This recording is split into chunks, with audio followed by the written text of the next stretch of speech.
So these are a body of work that I developed over the past year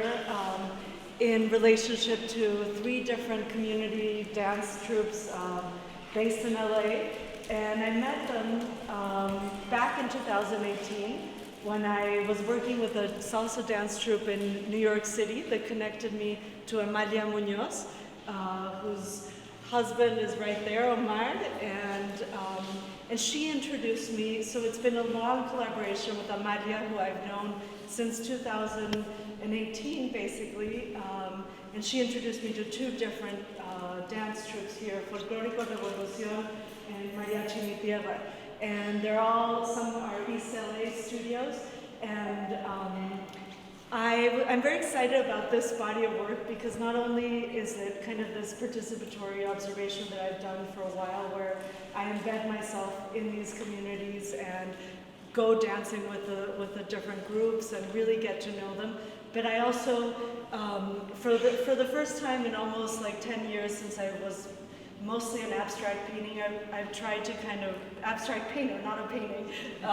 try to bring in a sense of kind of music and that kind of mimetic quality of abstraction into the work to kind of reflect the rhythm of the music and the kind of dance movement that these people are doing. So not only are the subjects the people I'm painting, the particular individuals and the kind of relationships that they have amongst them, which I observe while kind of spending time with them, but also the floors and the kind of experience you get while listening to dance. You know, obviously, usually you hear the screeching and the kind of movement in the dance studio itself. So that became a very important part of the way I painted them, kind of enacting the abstraction mimetically in some ways. So I'll talk about a few paintings with each one of these groups. And it's a traditional Huapango song from Veracruz, you know, which is La Bruja translates as a witch, and it's a song of like a folkloric tale of a woman that puts a candle over her head and flies through the night, you know, and there's many different interpretations of that song, that it could be either, you know, a very liberated woman flying through the sky, or also they would say that they would put these candles on their head to bring lunch for their husbands that were fishermen in Veracruz. And so the kind of, I think the trajectory of the painting is like the woman starts through here and then they kind of dance like this. They put the candle on their head and it starts very slowly, rhythmically tapping on the floor, and then they accelerate, you know, and so that was kind of a way of why I was thinking of this kind of abstraction and geometry in the painting. This one is from this other group, Teresita, Mexican folkloric ballet, and it's kind of the kind of generational knowledge that's passed. Singers that are mixed, how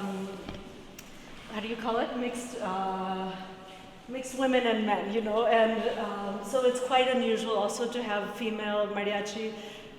musicians. And again, kind of trying to, with this one, with that one, with the circles back there, think about painters in the past who have used music and textiles to kind of elicit different senses, the kind of rhythmic senses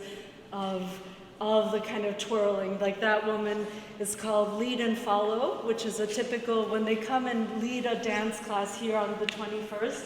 Amalia will be here with some of the people in the same outfits, kind of leading a group through their dance, and it's a typical dance move that's also called Lead and Follow, you know, where a woman dances with 2 guys and they kind of do a styling move, which he's doing by holding her hand in the back. So the titles of the paintings come from the studios themselves, but also from traditional like ballet and flamenco and salsa moves themselves. Like that one over there, La Punta y la Media Planta, you know, the point of your shoe and the media planta, which is the middle of your foot, you know, and how that's so important for propelling yourself to start dancing. Likewise with this one, that's traditional ballet move, which is an arabesque, but this is like a reverse arabesque. So this is again one of the salsa dancers, but kind of stretching in a ballet-like form. And I wanted the shadow to kind of take a form of its own, and the hand, the way she was stretching, is kind of parallel to the flatness of the picture plane. I'm really interested in kind of this modernist proscenium of stage sets, and thinking of the painting as like a stage in which people just either, Rosenberg, this kind of abstraction, take a place to kind of interpret painting, but also depicting actual prosceniums and stage sets themselves. Yeah. The choice to handle that differently. Yeah, and that's particularly seen in different elements of Zoom, introduce and everything to kind of give me a sense of the people's personality. And it's just kind of a way of hiding Minecraft bars, which are obviously not realistic, and kind of different modes of real